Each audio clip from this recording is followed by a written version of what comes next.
இது வரைக்கும் விஜய் டிவி வரலாறுலயே ஒரு ஷோ நடத்தும் போது இதுக்கு டைட்டில் வின்னர் இவங்க தான் அப்படின்ற ரிசல்ட் தெரியும். சுமாரா அப்படி இப்படி தெரியும். ஒரு நாள் முன்னாடியோ 2 நாள் முன்னாடியோ அப்படிதான் தெரியும். ஆனா ஒரு வாரம் இருக்கு இன்னும் அதுக்குள்ள டைட்டில் வின்னர் இவங்க தான், இவங்க டைட்டில் எல்லாம் அடிச்சுக்கிட்டு ஸ்வைன்னு பறந்துட்டாங்கலாம் சொல்றாங்க. ஆனா பாவீங்களா, இன்னும் ஒரு வாரம் இருக்குடா, அதுக்குள்ள எல்லாத்தையுமே சொல்லிட்டீங்கன்ற மாதிரி தான் இருக்கு. சோ ஒரு சண்டை, ஒரு பெரிய ஒரு ஒரு கிளிம்ஸே அங்க நடக்குதுன்னும் போது இவ்வளவு விஷயங்களும் ஒரு ரொம்ப சீக்கிரட்டா ஒரு சேனலோட டிஆர்பி எல்லாம் எகிர போற இந்த சமயத்துல இப்படி வச்சிருந்த விஷயம் இப்படி பிளாஸ்ட் ஆகுமா அப்படின்ற மாதிரி இருக்கு. எனிவே நம்ம இப்ப பார்க்க போறது, பேச போறது டைட்டில் வின்னர் இவங்க தானா, உண்மைதானா அப்படின்ற விஷயம் பத்தி தான்.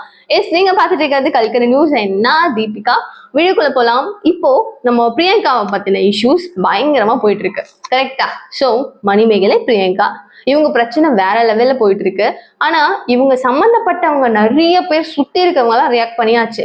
பட் வேற பிரியங்கா எங்க போனாங்க? அவங்க ஏங்க காணவே காணும், ஏன் வாய் திறக்கலன்னும் போது அவங்களுக்கு தெரிஞ்சவங்க எல்லாம் என்ன சொல்றாங்கன்னா, ஏங்க அவங்களாம் டைட்டில வின் பண்ணிட்டு ஜாலியா ஸ்வயன் பறந்துட்டாங்க, அவங்க எங்க வாயை திறப்பாங்க, அவங்க வெக்கேஷன் போயிருக்காங்க, வரட்டும், வந்ததுக்கு அப்புறம் ஏதாவது சொல்லுவாங்க, அவங்க தரப்பணி ஆயிட்டும், கேட்டுட்டு பேசலாமே அப்படின்னு சொல்லிட்டு ஒரு செட் ஆஃப் பீப்புள்ஸ் எல்லாருமே மைண்ட் செட்டோட வெயிட் பண்ணிட்டு இருக்காங்க.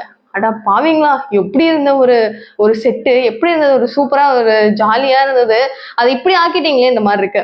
இவங்க 2 பேருக்குள்ளேயும் விசிஸ்ட் நடக்குதே தவிர உள்ள இந்த ப்ரொடக்ஷனும் சரியில்லைன்றதையும் மணிமேகலை சொல்லியிருந்தாங்க. இவ்வளோ பெரிய ஒரு இம்பாக்டை கிரியேட் பண்ணிட்டு போயிருக்காங்க. நெக்ஸ்ட் உங்களுக்கு வேற எங்கேயாவது வேலை கொடுப்பாங்களான்ற ஒரு கொஸ்டின் நிறைய பேர். ஏன்னா இருக்கிற ஒரு இடத்த நல்லா இல்ல, இது சரியில்லைன்னு அவங்க சொல்லிட்டு வெளில வந்துட்டாங்க. வேற ஒரு கம்பெனி அவங்களுக்கு வாய்ப்பு கொடுத்து அது உள்ளேயும் நம்ம நாளை பின்ன அந்த பொண்ணு அசிங்கப்படுத்திட்டு போயிடாதான்னு யோசிப்பாங்கல்ல அப்படின்னு மாதிரி சொல்றாங்க. பட் அதெல்லாம் சும்மா, ஏன்னா ஒரு இஷ்யூ இருக்கிறதுனால தான் அவங்க சொல்றாங்க. மேபி இவங்க மேல இன்னும் கொஞ்சம் ஜாக்கிரதையா இருக்கணும், சேஃப்டியா இருக்கணும், இவங்க கிட்ட கொஞ்சம் மெயின்டைன் பண்ணணும்னு மேபி மணிமேகலை பார்க்கும்போது நினைக்கலாம். அண்ட் அது இல்லாம இவங்க நல்ல ஒரு ஹோஸ்ட் தான். நிறைய ஷோஸ் நம்ம பார்த்துருக்கோம், நிறைய ஒரு லைவ் ஷோஸ் பார்த்துருக்கோம். எல்லாமே அவங்க நல்ல செம்மையா ஆங்கரிங் பண்ணுவாங்க. அவங்களுடைய விஷயத்தை அவங்க எப்படி நினைக்கிறாங்களோ, எவ்வளவு ஹார்ட் ஒர்க் பண்றாங்களோ அதை கரெக்டா பிரதிபலிப்பா அவங்க காமிச்சிருவாங்க இல்லையா? அவங்களுடைய உழைப்பு மேல நம்ம டவுட் பட்டு இவங்க ஓகேவா இல்லையா எல்லாம் பேசுறதுக்கு இல்ல, வாய்ப்பு கிடைக்குமா எல்லாம் பேசுறதுக்கு இல்லை. ஏன்னா அவங்க செம்ம சீனியரா தான் நிறைய ஒர்க் பண்ணியிருக்காங்க. அடுத்தடுத்து சன் டிவில தான் அவங்களுக்கு நெக்ஸ்ட் ஷோ கிடைக்க போதெல்லாம் ஒரு டாக் போயிட்டு இருக்கு. ஸோ மணிமேகலுடைய விஷயம் சூப்பரா தான் போகுது.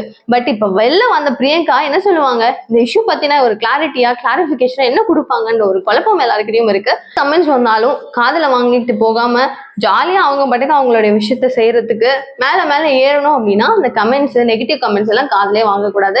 அந்த மாதிரி ஒரு பர்சன் தான் பிரியங்கான்ற ஒரு டாக்கும் வந்துச்சு. ஆனாலும் இது அப்படியே நாடே கொளுத்திட்டு எரிஞ்சிடும் போல, இது அவ்வளவு பெரிய ஒரு சோசியல் ஷோ மாறிடுச்சு இல்லையா? சோ இந்த மாதிரி இருக்கும்போது அவங்களுடைய தரப்பு நியாயம் கன்ஃபார்மா வேணும் தான், கண்டிப்பா கேட்கதான் படுறாங்க, எல்லா ரசிகர்களும் கேட்கதான் படுறாங்க. சோ அவங்களுடைய கிளாரிட்டி கொடுத்துதான் ஆகணும். சோ அவங்க என்னதான் சொல்லுவாங்கன்னு தெரியல, பாப்போம். என்னுடைய பக்கம் நியாயம் இல்லைன்னு சொல்லுவாங்களா, இல்ல நான் பண்ணேன் அப்படிதான் சொல்லுவாங்களா? ஏன்னா ஒரு ஆடியோவும் லீக் ஆயிருந்தது பாத்தீங்களா, அப்படிதான் பண்ணுவேன் இப்போ என்ன அப்படின்னு மாதிரி இவங்களும் பேசுறாங்க. கொஞ்சம் அவங்க கோபமான ஒரு பார்ட்டி தான். சோ இவங்களும் ஒரு மாதிரி ஈகோ கிளாஷ் இருக்கிறவங்க தான். ஈகோவும் முட்டிக்குச்சுன்னா என்ன ஆகும், பஸ்ட் தான் ஆகும். அதான் இங்க நடந்திருக்கு. சோ நீங்க என்ன நினைக்கிறீங்க? இன்னும் உங்க பிரியங்கா வந்ததுக்கு அப்புறம் என்ன சொல்லுவாங்க எதிர்பார்க்கறீங்கன்ற உங்களுக்கு கருத்தை மறக்காம கமெண்ட் பாக்ஸ் சொல்லுங்க.